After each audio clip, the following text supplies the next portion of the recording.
Bonjour tout le monde. Euh, voilà, on est au webinaire Se concentrer sur son travail et pas le bruit. Je pense qu'il y a quelque chose qu'on vit tous les jours. Euh, on est très content que Vincent de Vinsot va nous donner des tips et tricks pendant une heure de ce qu'on peut faire et les bruits, ça vient de où. Juste quelques règles. Vous avez votre micro qui est muted. Si vous avez des questions, n'hésitez pas à les mettre dans le chat. Et alors, après, Vincent reviendra sur vos questions avec les réponses et on va même à ce moment-là aussi ouvrir votre micro pour qu'on puisse parler. Voilà, alors je te donne la parole, Vincent. Eh bien, je vais partager ceci. On va voir si tout fonctionne bien. Oups.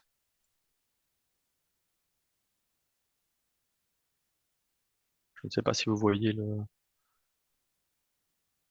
Moi, je ne le vois pas, donc j'ai un Parfait. petit souci. Ah, Par contre, je vais essayer de voir un peu pourquoi je ne le vois pas. Euh, Je ne vois rien. Je ne vois pas le... Ah, voilà. Vous voyez toujours la oui, présentation? oui, Ah ben très voilà, bien. parfait. Mais voilà, donc merci de participer à ce petit webinaire qui est destiné à voilà, vous informer un peu sur quels sont les problèmes et quelles sont les possibilités de les régler dans ce qui concerne le bruit dans voilà, dans les bâtiments, notamment administratifs, et aussi toutes sortes de bâtiments tertiaires qui pourraient vous intéresser.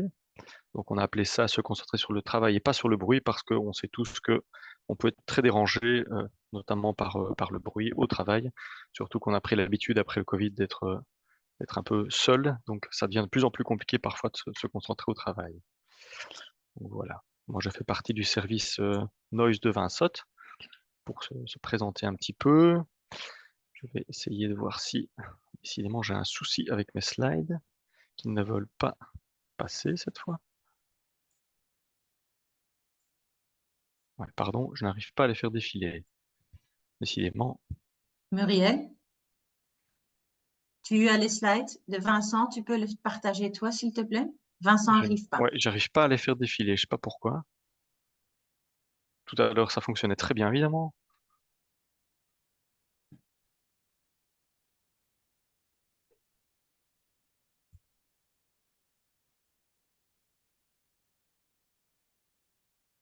Bon, Ah, il y a quelqu'un derrière toi. ouais, c'est Geisberg qui vient à mon aide. Tout à l'heure, ça fonctionnait très bien. Maintenant, je n'arrive plus à les faire défiler. Je ne sais pas pourquoi.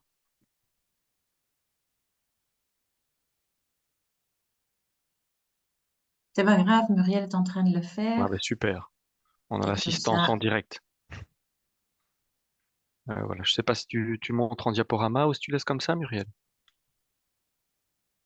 Tu es en mute pour l'instant, je ne t'entends pas. Ah voilà, voilà, c'est bon. super. Voilà. Bon, tu peux passer le slide suivant, s'il te plaît. On va faire comme ça, désolé. On n'aura pas trop le choix. Alors voilà, donc l'idée, c'est de vous présenter un petit peu tout ce qui est d'abord le confort acoustique à l'intérieur des bâtiments, avec les sujets qui concernent les open space, les locaux sensibles, comme les salles de réunion, etc., des choses qui doivent être un petit peu séparées du reste. Aussi le bruit des installations techniques qui peuvent aussi être très dommageables dans les bâtiments et dans les lieux de travail. Après ça, donc après le confort dans les bâtiments, on va aborder la sécurité dans les bâtiments publics, parce que c'est aussi évidemment très important, voire le plus important, avec des systèmes de voice alarm pour lesquels on fait des contrôles aussi et pour lesquels on s'assure qu'il y a une certaine réglementation. Aussi les sirènes d'évacuation, évidemment très très important. On fera un petit point rapide sur le bruit environnemental parce qu'il faut savoir qu'il y a une réglementation pour tout ce qui est installation classée à l'extérieur des bâtiments administratifs et qui peuvent embêter les voisins pour le coup et qui peuvent aussi parfois embêter les gens qui travaillent à l'intérieur des bâtiments administratifs ou autres. rapidement, nous passerons les normes qui sont d'application, mais vraiment très rapidement. Et on essaiera de vous présenter quelques study cases pour voir en pratique comment ça peut se passer et comment on peut intervenir. Voilà, Muriel, si tu peux passer le slide suivant, s'il te plaît. Désolé. Merci. Voilà, notre équipe. En fait, on a une équipe chez Vinsot, le team Noise, donc qui s'occupe de tout ce qui est bruit à la fois bâtiment, industriel et environnemental. On fait aussi des vibrations, des tests de vibration, parce que ça intervient aussi souvent en même temps que l'acoustique. Voilà, on peut intervenir depuis la mesure, depuis l'offre de prix, la mesure, jusqu'à vraiment la transmission du rapport. Vous n'avez qu'un intermédiaire chez nous, on est des contract managers de A à Z. La seule chose qu'on ne fait pas, c'est la mise en œuvre des solutions. Là, on travaille avec des sociétés externes qui prennent contact avec les clients pour la mise en œuvre des solutions, tout ce qui est cloison, équipement technique, silencieux, des choses comme ça, nous, on ne met pas nous-mêmes en application, on fait les études et c'est déjà pas mal. Voilà, merci Muriel. Pour le slide suivant, voilà, merci. Donc je reviens sur le confort acoustique à l'intérieur des bâtiments, ce qui nous interroge le plus pour l'instant. Quels peuvent être les problèmes? Eh bien, il y a souvent maintenant dans les open space qui ont été créés depuis quelques années, la cohabitation de plusieurs postes de travail différents, par exemple tout ce qui est planning téléphonique, des choses comme ça. Parfois, des bureaux d'études sont juste à côté et ça pose un gros problème souvent parce que voilà, on a des interactions entre les équipes, ce qui peut perturber le travail de certains. Outre ça, il y a aussi tout ce qui est les équipements techniques, hein, tout ce qui est la ventilation HVAC, qui peut aussi provoquer des nuisances parce qu'elles sont parfois mal réglées ou parfois trop bruyantes, et ça peut vraiment taper sur le système au bout d'une journée ou plus de travail. Ce qu'on oublie aussi parfois, c'est la transmission entre locaux. Parfois, il y a des cloisons, et malgré tout, ces cloisons-là ne sont pas suffisamment efficaces. Et donc, on a des perturbations entre locaux, entre salles de réunion, entre bureaux eux-mêmes et qui peuvent aussi perturber le travail de l'un ou l'autre des collaborateurs. Donc, tout ça, on va voir un petit peu comment on peut essayer de trouver des solutions et qu'est-ce qu'on peut faire comme bureau d'études pour vous aider dans tout ça. Merci, Muriel. Alors, premier problème, les open space. Donc, quel est le problème principal dans les open space? C'est les conversations qui sont croisées, parfois la circulation des personnes. On voit ici sur l'image en fond qu'il y a un couloir de circulation, ce qui arrive souvent dans les open space. Alors, ce qu'on peut avoir comme problème, c'est que dans ces bureaux-là, parfois, en amont, on ne prend pas les dispositions suffisantes, donc on a des réverbérations assez importantes, ce qui veut dire que c'est un peu comme dans une cathédrale ou une église. Quand on parle, il y a une grosse réverbération, surtout si on n'a pas pris de précaution, parce que souvent, tous les murs sont lisses, c'est très moderne, et on a beaucoup de bruit qui se propage. Et voilà, surtout quand on a des fonctions différentes sur les plateaux, comme je le disais, ça peut vraiment être vite très problématique. Merci Muriel. Alors, ce qu'on peut faire, d'abord, ce qu'on fait, c'est un diagnostic sur place dans l'open space. On fait d'abord des mesures dans le dans l'open space, un petit peu voir quelle est l'ambiance acoustique. Est-ce que vraiment les gens ont des raisons de se plaindre? Est-ce que le niveau de bruit est très élevé? Aussi, est-ce que la réverbération, donc comme je le disais, est-ce que ça fait un peu effet cathédrale? Est-ce que c'est le cas ou pas? Est-ce que les matériaux présents sont tous lisses ou est-ce qu'il y a déjà un peu d'absorbant? Donc vraiment, on fait un diagnostic pour voir un peu quel est l'état des lieux des choses, est-ce que les gens ont raison de se plaindre et qu'est-ce qu'on peut faire pour améliorer les choses? Merci Muriel. Et donc, ce qu'on fait pour améliorer les choses, voilà, on essaie de voir un peu comment on peut réduire la propagation du son en mettant, par exemple, des panneaux acoustiques, des panneaux absorbants. Souvent, ce qui est intéressant, mais ça, c'est plutôt en amont du travail ou même après, c'est faire des groupements de fonctions similaires. Donc, on réorganise un petit peu les plateaux. Pour certaines fonctions, on va même privilégier d'isoler un petit peu les zones de travail. Et voilà, quand on a fait tout ça, on refait des tests en général pour voir si ça s'est amélioré et suffisamment ou pas. Et on voit si on peut encore améliorer les choses ou pas. Mais généralement, après une première série de tests et des conseils, on trouve des solutions assez facilement. Il y a aussi souvent les headsets, donc les casques qui peuvent être remplacés parce que souvent, malheureusement, on ne met pas l'accent là-dessus. Mais ça peut quand même changer les choses, notamment pour des gens qui sont au planning ou qui sont au téléphone très souvent. Il est important que le client ait une bonne compréhension et aussi que l'opérateur ait aussi une bonne compréhension du client. Et certains casques peuvent masquer le bruit extérieur et c'est parfois des choses qui peuvent aller faciliter et augmenter encore les performances quand on a tout essayé et quand on a déjà fait tout ce qui était possible. Merci Muriel. Voilà, donc je parlais tout à l'heure des solutions. La première solution, en tout cas, dès le départ, c'est si c'est possible de réorganiser un petit peu Les zones, ce qu'on voit au centre, avec le planning à gauche, les études à droite, si possible un élément séparatif au milieu, que ce soit des cloisons ou d'autres bureaux tampons. Voilà, isoler les bureaux de direction peut-être. Parfois, il arrive qu'on mette des cloisons, hein, pour cloisonner un petit peu les choses. Parfois, on met des matériaux absorbants, ça peut être de la moquette, ça peut être des plafonds absorbants, comme on le voit en bas à gauche et au-dessus à droite. On peut aussi, lorsqu'on a vraiment besoin, mettre des petites cabines de travail, comme on le voit en bas à droite, des petites cabines notamment pour les conversations téléphoniques spécifiques ou bien des zones de réunion. Les équipements techniques, bah, c'est vraiment là plutôt travailler sur l'équipement, parce qu'évidemment on en a besoin. Mais c'est important aussi d'y faire attention et de tester si juste en dessous de l'équipement, par exemple, on n'a pas une zone beaucoup trop bruyante, là où on devra intervenir plus spécifiquement. Merci Muriel. Alors voilà, je parlais tout à l'heure un petit peu des open space. Ici, je passe plutôt sur les locaux dits sensibles, donc comme des salles de réunion, des salles de direction. Là, ce sont des locaux à l'intérieur desquels on a besoin d'une certaine confidentialité, parfois parce qu'on n'a pas envie que tout ce qui se passe dans la réunion soit audible par exemple, l'open space qui est juste à côté.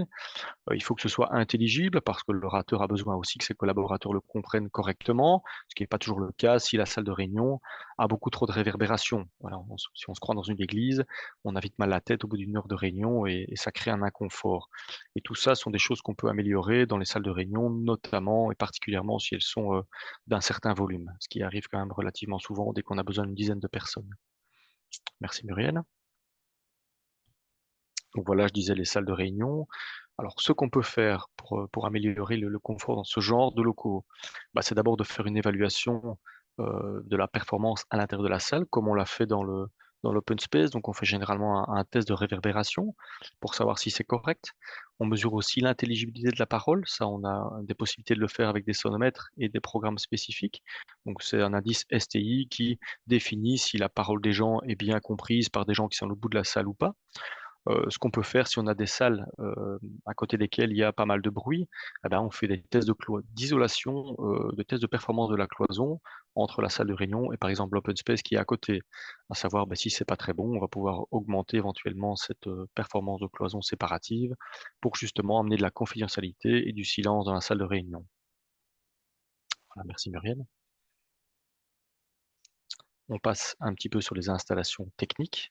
Maintenant qu'on a traité un petit peu les performances intrinsèques de la salle et des cloisons, on se dit, ben voilà, si on a un problème avec les installations techniques, on va voir ce qu'il est possible de faire, parce que les installations techniques, bah, même s'il n'y a pas de bruit dans un open space ou dans une salle de réunion, on a déjà tous constaté que parfois les installations techniques font pas mal de bruit. Ça peut être très perturbant, surtout s'il y a des variations de niveau. Quand c'est stable, ça va encore, mais quand c'est trop fort, c'est quand même très fatigant. On a vite de la fatigue auditive pour les participants. On a évidemment aussi une perte de concentration. Et aussi un problème de compréhension, parce que évidemment, s'il y a un bruit de fond d'installation qui est un peu trop élevé, ben, on n'entend pas très bien les interlocuteurs et c'est pas très gai. C'est aussi un bon moyen de ne pas suivre les conversations. Alors, ben, ce qu'on fait, tout simplement, ben, c'est des mesures de niveau de bruit au niveau des installations. On regarde si on a un petit peu des zones rouges autour desquelles ben, les installations font un peu trop de bruit. On regarde aussi un petit peu qu'est-ce qu'on a comme installation dans le plafond. Est-ce qu'on a des faux plafonds performants? Quelles sont les techniques de mise en œuvre? Est-ce qu'il n'y a pas trop de coûts, des choses comme ça?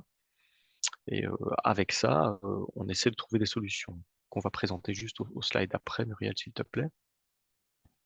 Et donc les solutions, c'est d'abord et avant tout d'essayer de diminuer le bruit à la source. Donc diminuer le bruit des installations en elles-mêmes, si possible, lorsqu'elles sont dans des installations, dans des locaux techniques par exemple. Euh, on regarde aussi un petit peu, donc je le disais, qu'est-ce qu'on a dans les plafonds? Est-ce qu'on a beaucoup de coudes? Est-ce que la vitesse de propagation de la chaleur ou du froid est un peu élevée? Est-ce qu'on a des coudes? Est-ce qu'il y a déjà des silencieux ou pas? Est-ce que les faux plafonds sont bons? Tout ça, on regarde et on essaie de trouver des solutions depuis la source jusqu'à vraiment la bouche d'extraction, qui est en général une des dernières choses qu'on essaie de régler, parce qu'on sait que les débits, on travaille avec l'HVAC pour réguler et adapter les débits au mieux aussi, de façon à ce que le confort et l'hygiène soient aussi garantis, malgré que le bruit doit aussi diminuer. Merci Muriel. Alors, une fois qu'on a traité un petit peu le confort des salles, ce qui est quand même important pour la plupart des gens, il y a aussi évidemment le volet sécuritaire. Ce qu'il faut savoir, c'est que chez Vinsote, on fait aussi tout ce qui est contrôle de voice alarm system. Qu'est-ce que le Voice Alarm System? Ben, c'est un système de diffusion des messages d'alerte. Ça peut être le cas dans des écoles, ça peut être le cas dans des salles de sport, ça peut être le cas aussi dans des bureaux administratifs. On a souvent des systèmes d'alarme qui sont là pour prévenir lorsqu'il y a un souci, notamment pour une évacuation. Alors le but évidemment de ces signaux, ben, c'est d'assurer une bonne diffusion des messages. Il faut que tout le monde puisse l'entendre, donc il faut qu'il y ait une bonne diffusion. Il faut que les gens le comprennent très bien aussi. Et donc, on est là pour régler cela avec des normes adaptées et des systèmes adaptés, de façon à ce que partout où on se trouve dans le bâtiment, on ait une bonne compréhension du message. Donc, on fait des tests à la fois du niveau de bruit, du niveau du message. Est-ce que c'est assez fort? Est-ce qu'il est entendu partout? Et on fait aussi des tests d'intelligibilité avec un certain indice STI pour savoir si tout le monde, partout, peut comprendre correctement ce message. Alors, il y a des solutions, hein, on fait des réglages optimaux des émissions, on règle les fréquences, le niveau de bruit, et on fait aussi des réglages du système pour que l'intelligibilité et que la compréhension soient vraiment optimales partout. Et c'est très important, et ce sont des choses qu'on voit de plus en plus, parce qu'on a une norme qui est sortie en 2020, qui n'est pas encore contraignante, mais qui quand même garantit à ce que les choses soient bien effectuées partout, de manière à ce qu'il n'y ait pas de soucis, notamment pour les évacuations et pour les assureurs qui demandent de plus en plus que ces systèmes soient vérifiés. Merci Muriel. On a aussi les systèmes d'évacuation type sirène, évidemment, qui eux sont aussi importants. Donc une fois que le message d'alarme est passé, parfois directement il y a des sirènes qui sont nécessaires, avant ou après. Bah là c'est pareil, hein, là c'est plutôt une couverture du niveau sonore suffisante qui doit être assurée, y compris dans les locaux comme les WC, locaux techniques, etc. Donc il faut que ce soit assez bref. L'idée, bah, c'est vraiment qu'il y a un niveau de bruit assez important partout. Donc on fait des tests pour à la fois s'assurer bah, que tout le monde puisse entendre, que le niveau soit suffisamment fort, mais que ce soit pas non plus dangereux pour les occupants, à savoir qu'au-dessus de 95 dB, bah, ça commence à être problématique pour les oreilles. Donc on s'assure aussi qu'en dessous des sirènes, on n'ait pas des choses qui peuvent être dommageables pour les occupants, à ce qu'ils n'aient pas des ruptures de tympan à cause des sirènes qui vont trop fort. Donc c'est suffisamment fort pour que tout le monde l'entende, mais pas trop fort pour causer des lésions auditives. Et c'est très important de tester ça aussi dans les bâtiments publics et autres. Et ça, on fait aussi régulièrement. Merci Muriel. Euh, Maintenant qu'on a traité un petit peu l'aspect intérieur du confort dans les bâtiments, un petit mot sur tout ce qui est installation extérieure des bureaux et des équipes et des bâtiments administratifs notamment. Ben voilà, on sait que on n'a pas le choix, il y a toujours des installations techniques à l'extérieur. Il faut savoir que ces installations techniques ont parfois un impact direct sur le voisinage et parfois aussi un impact direct vers l'intérieur, vers les occupants. Donc pour tout ce qui est impact vers l'extérieur, on a des limites à respecter, on veut juste le signaler. Donc il faut quand même peut-être en amont réfléchir parfois les installations où on va les placer. Est-ce qu'elles posent pas un problème pour le voisinage? Et aussi, est-ce qu'elle ne pose pas un problème pour les personnes qui sont à l'intérieur des bâtiments? Il faut les désolidariser, il ne faut pas que ça induise des vibrations, ou que ce soit des vibrations physiques ou des propagations sonores, parce que ça peut aussi déranger les gens, autant qu'une installation intérieure finalement. Si jamais l'installation extérieure est vraiment trop bruyante ou qu'elle vibre un peu trop, ça va impacter évidemment les occupants à l'intérieur. Alors, les solutions qu'on a, ben, c'est toujours la même chose. La meilleure solution, c'est de réduire les émissions des installations à la source, donc à l'extérieur. On s'assure qu'elles ne soient pas trop bruyantes. On s'assure parfois qu'il y ait des barrières acoustiques pour ne pas impacter trop le voisinage. Et on s'assure aussi qu'elles soient désolidarisées du sol, notamment quand elles sont lourdes, pour ne pas engendrer de vibrations vers le plancher et vers le plafond et vers les étages inférieurs. Ce qui peut aussi, comme je le disais, perturber les occupants. Donc c'est un point aussi euh, sur lequel on doit avoir de l'attention. Merci Muriel. Alors voilà, je parlais tout à l'heure des normes en vigueur. On avait des anciennes normes. Peut-être tu peux mettre aussi l'autre slide, Muriel, parce que normalement il manque. Voilà, merci. On a des valeurs guides hein, pour tout ce qui est valeurs à l'intérieur des bâtiments à respecter. Alors ce sont des critères qui sortent des normes, ce n'est pas encore contraignant, ils ne font pas force de loi. Cela dit, ce sont des normes qui sont appelées à être respectées lorsqu'on a des plaintes à l'intérieur et pour tout ce qui est prévention au travail, il se fixe sur ces normes-là pour les cahiers des charges d'installation. Donc ce sont des normes en vigueur pour garantir un certain confort à l'intérieur des bâtiments. il y a une norme pour les bâtiments non résidentiels, une vieille norme qui datait de 1987, qui a été updatée euh, fin de l'année 2019-2000, qui est encore en version draft, mais au travers de laquelle on retrouve des valeurs à respecter, autant pour le niveau à l'intérieur des bâtiments que pour l'isolation entre bureaux et des choses comme ça. Muriel, est-ce que tu peux passer le diapo, s'il te plaît? Voilà, donc je le disais, on a des normes notamment pour respecter des performances de transmission du bruit aérien entre locaux, transmission des bruits de choc aussi entre étages. Le bruit des installations est aussi légiféré par ces normes-là, et le temps de réverbération dans certains locaux comme les open space et les salles de réunion et des choses comme ça. Donc ces normes-là qui existent en Belgique donnent des niveaux de référence à respecter pour avoir un certain confort, qu'il soit normal ou supérieur au sein des locaux occupés par des collaborateurs. Merci Muriel. Pour le slide suivant, un petit exemple des différents tableaux qui sont utilisés dans les normes. On voit que ben voilà, pour le bruit aérien, on a un certain indicateur qui est l'indice d'isolement au bruit aérien.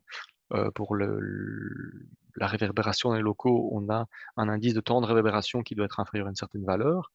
Pour les installations, ben là, ce sont des niveaux de bruit qui doivent être respectés. Donc, ce sont des tableaux croisés hein, entre différentes salles, entre open space, entre bureaux individuels. Euh, Par exemple, pour les salles de réunion, c'est une valeur de réverbération qui est différente que pour un open space. Pour les bruits de choc, ben, c'est tout ce qui est transmission d'une salle vers la salle inférieure en général. Et voilà, en fonction des différentes salles, on a des valeurs un peu différentes. Tout ça paraît un peu compliqué, mais quand on a un petit peu l'habitude, c'est assez simple à- à traduire. Juste pour vous mentionner, ben voilà, qu'il existe des tableaux et des valeurs qui y sont reliées. Les normes en vigueur en Belgique. Oui, voilà, je parlais tout à l'heure. Donc ici, on sort un petit peu des cloisons et des salles pour passer dans tout ce qui est voice alarm system et messages d'urgence. Donc on voit qu'on a des niveaux qui sont un niveau minimum à atteindre et un maximum à ne pas dépasser pour que tout ça soit bien entendu par les gens, avec des valeurs de compréhension qui sont des valeurs du STI, donc du Speech Transmission Index, qui doivent être bons en fait pour que 90% des personnes au moins puissent entendre correctement les messages. Donc voilà, on sait qu'il y a des normes pour les cloisons, pour le confort intérieur, il y a des normes aussi pour les alarmes. Je ne vais pas entrer dans le détail, mais au moins comme ça, vous savez que ça existe. Merci Muriel. Pour tout ce qui est installation extérieure, donc bruit vers l'extérieur, je parlais tout à l'heure des installations inhérentes au bâtiment, il faut savoir aussi que dans les trois régions, donc que ce soit en Flandre, à Bruxelles ou en Wallonie, on a des valeurs qui sont imposées de l'impact environnemental des installations des immeubles qui sont à respecter. Et là, par contre, ce sont des lois pour lesquelles on ne doit pas dépasser un certain niveau pour les installations classées vers les riverains, vers les voisins des différentes installations. Ces valeurs sont différentes en Flandre, à Bruxelles et en région wallonne. Mais encore une fois, ce sont des choses qu'on a l'habitude de traiter chez nous, parce que ça arrive malheureusement souvent, notamment là où on a pas mal de densité de population, là où sont les bureaux, notamment à Bruxelles. Et là, c'est évidemment la réglementation bruxelloise qui entre en jeu, avec des valeurs qui sont à respecter le jour, en transition, et la nuit, qui sont différentes, évidemment plus sévères la nuit. Merci Muriel. Donc pourquoi est-ce qu'il y a des normes et des critères? Parce que voilà, il faut bien légiférer un peu les choses. Je pense que tu peux appuyer deux, trois fois Muriel pour que ça. Voilà, merci. Les normes, c'est pour fixer des points de départ. Il faut bien des points de comparaison pour respecter les choses. Comment on y répond? On fait des mesures, on utilise des outils de calcul notamment pour tout ce qui est prédiction quand on est en mode en amont des projets.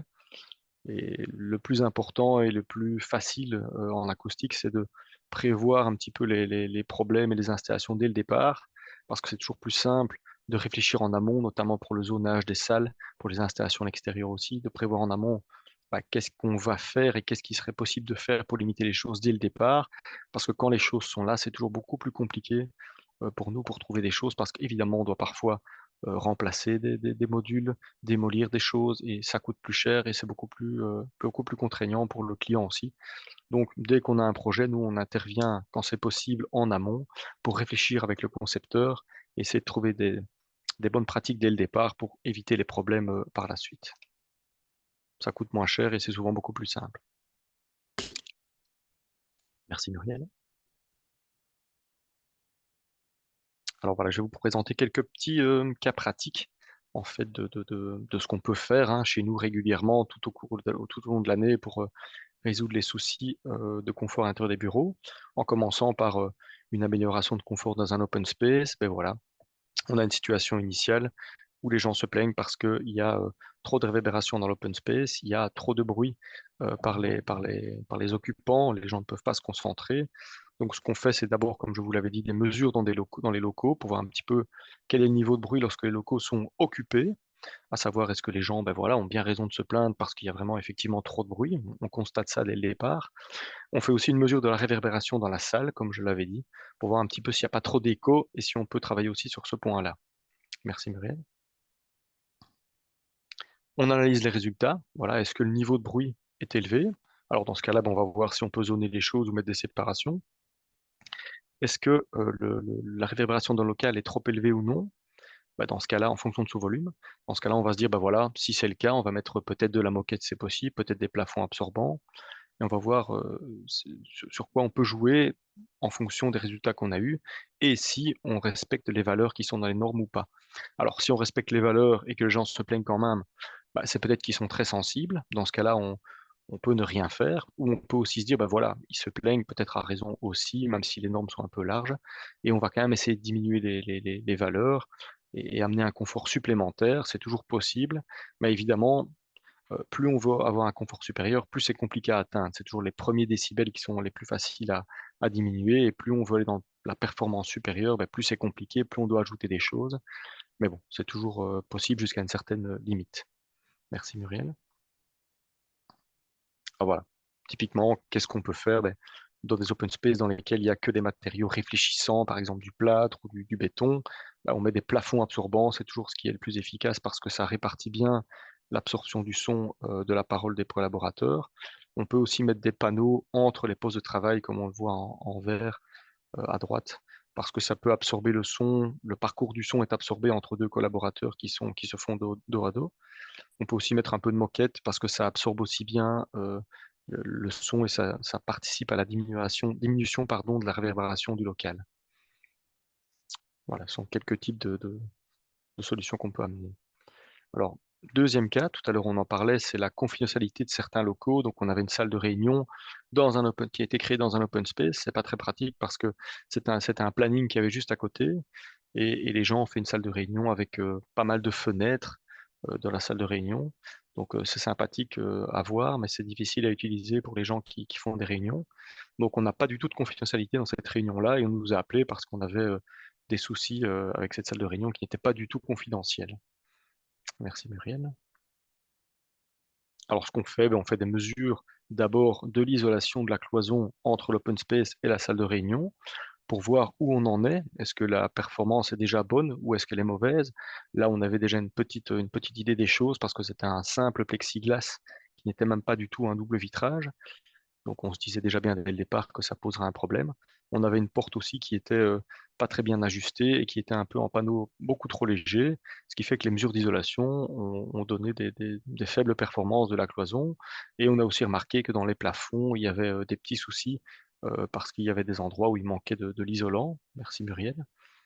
Donc ce qu'on fait, on regarde un peu tous les détails, on retire les plafonds, on regarde un petit peu comment passent les techniques.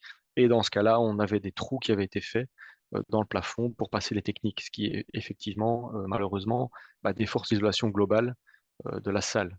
Donc on avait plusieurs soucis qu'on a pu déceler, donc à la fois la cloison trop faible et à la fois des passages dans les plafonds qui constituent des fuites acoustiques en fait. Et nous, ben, on donne un petit peu des solutions. Quelles sont les améliorations à faire? Ben, changer les vitrages, mettre des portes plus efficaces, les ajuster, et alors isoler aussi hermétiquement les trous des plafonds qui ont été faits, s'il n'est pas possible de faire autrement.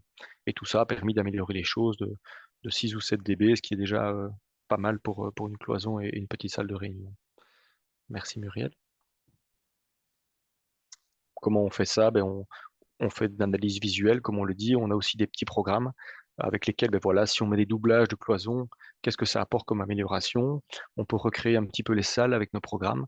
en fonction des volumes et des différents types de matériaux qui sont au plafond, au sol et sur les murs latéraux, de façon à voir un petit peu ben voilà, où sont les propagations préférentielles et où on doit les traiter en priorité. Merci Muriel. Un autre cas de problème, on avait un restaurant universitaire qui nous a appelé parce que voilà, il y avait beaucoup trop de réverbération dans le restaurant. Alors pareil, hein, pour eux, l'idée, c'était en fait de faire un investissement d'absorbant au plafond pour essayer d'améliorer un peu les choses. Alors on est allé faire des mesures en amont avec le restaurant qui n'est pas encore les absorbants au plafond, qui sont tous les triangles qu'on voit, que j'ai un peu représentés. Voilà, les résultats étaient assez mauvais.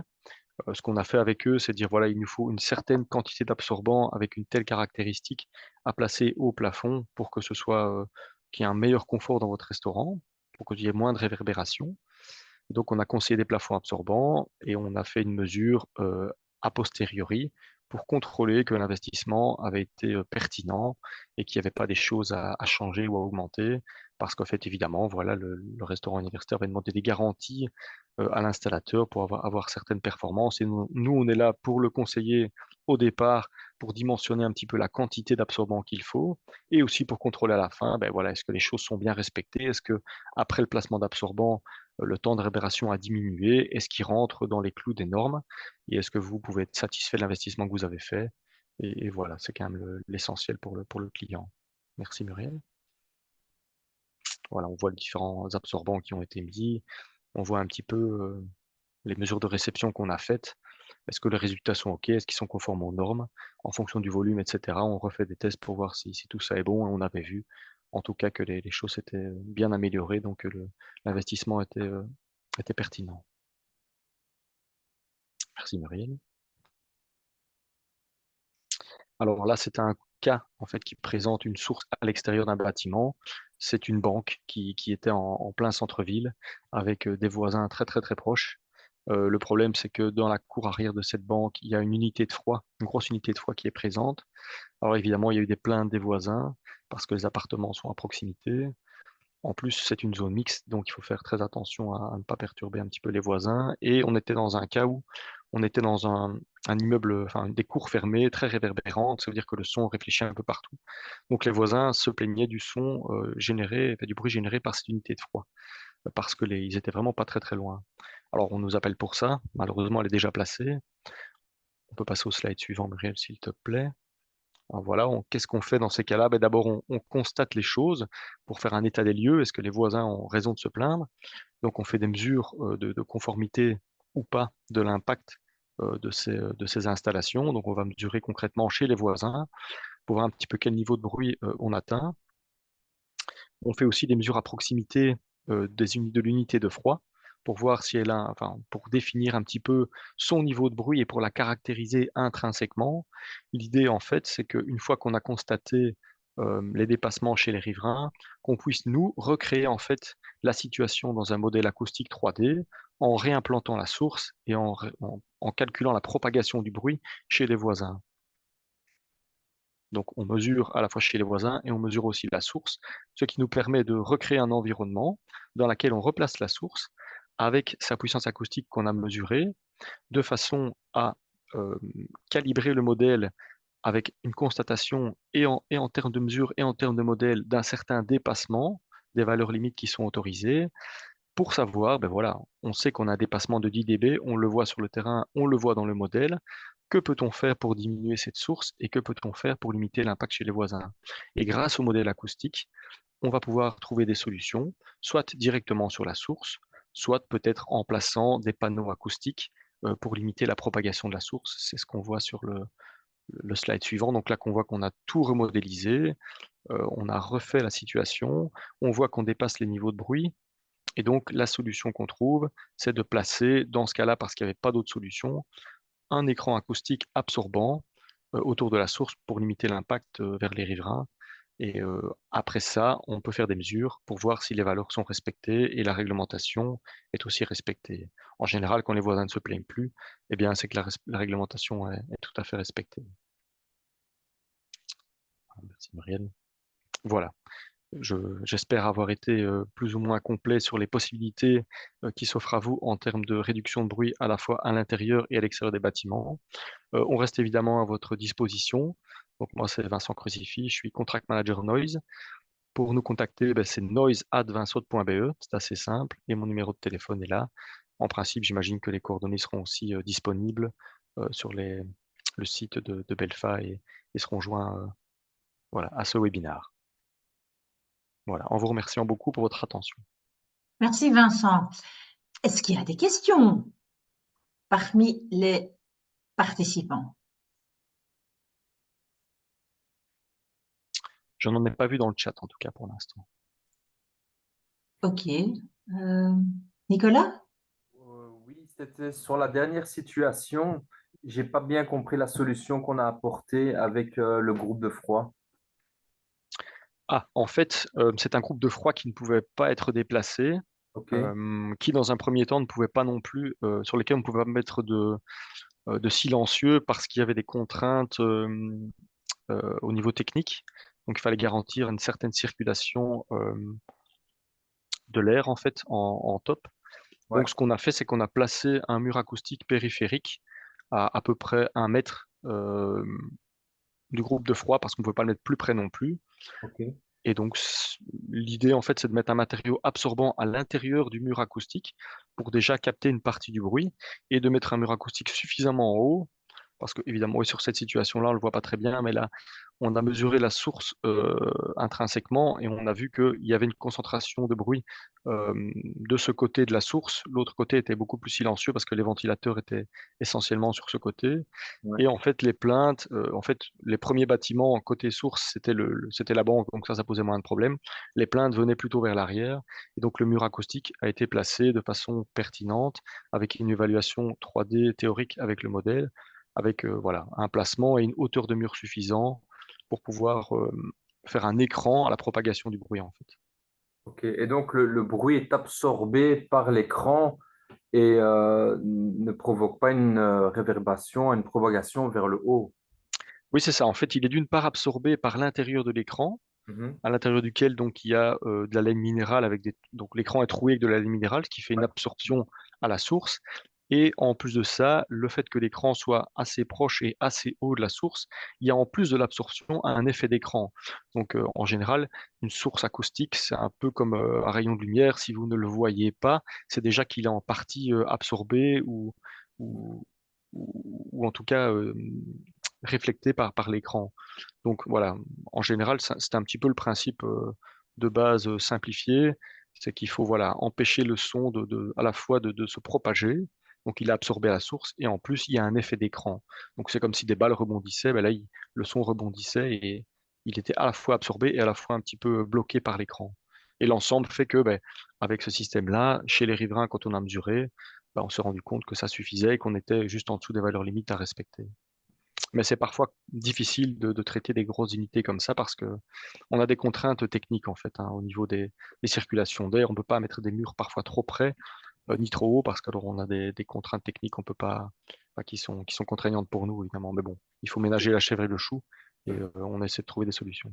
Oui, parce que parfois, ça dépend surtout des voisins aussi. Nous, on a déjà eu le cas où on a effectivement placé des écrans, on a même rajouté des silent blocks en dessous de l'installation, Mhm. mais le voisin se plaignait toujours. Donc voilà, c'est pour ça que je me demande, il n'y a pas de solution miracle non plus. Le bruit, il est là. Après, ça dépend aussi de la sensibilité des voisins, j'ai envie Tout de à dire. fait, tout Même à si on fait. reste les normes, parfois, c'est plus compliqué que ça.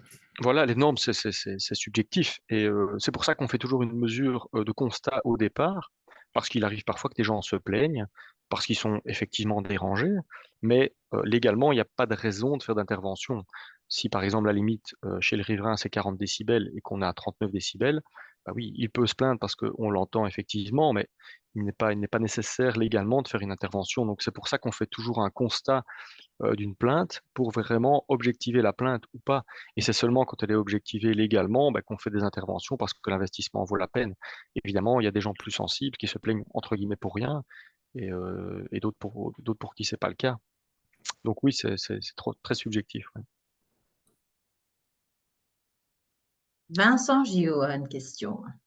Oui, j'ai une petite question. Si vous devez, par exemple, comme cas de figure, évaluer la qualité dans un centre logistique, donc évaluer le bien-être des collaborateurs dans un centre logistique, vous avez une chaîne de picking, il y a des chariots élévateurs, il y a beaucoup de mouvements.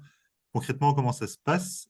Comment l'étude va être réalisée sur quel espace-temps pour que ce soit représentatif? Est-ce que vous allez évaluer les DBC également ou uniquement les Oui, DBA?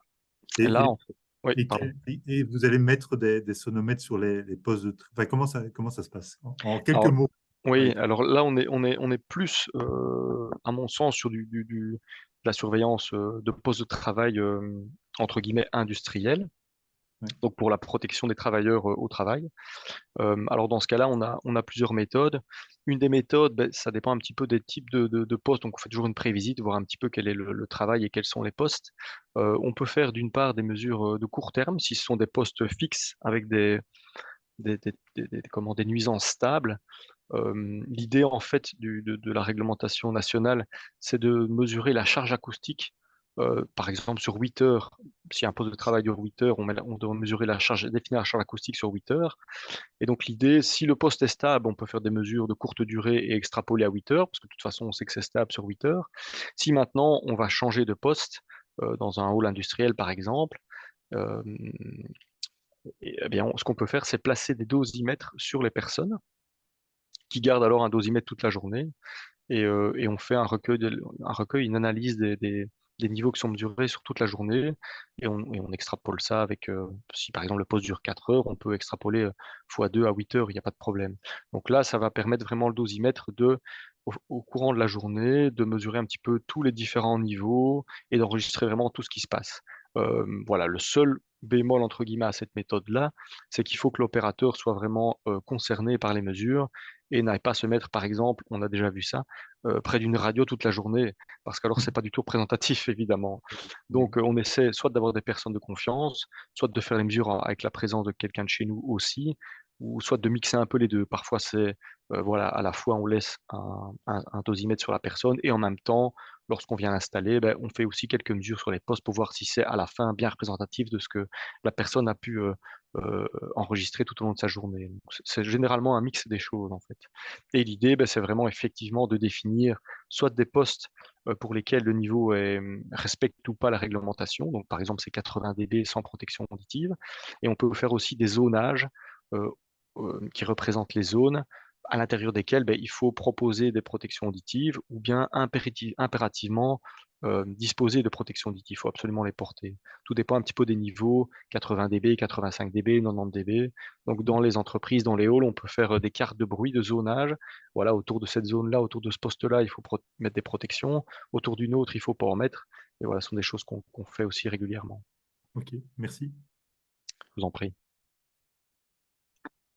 Il y a encore des questions. On a encore un peu de temps.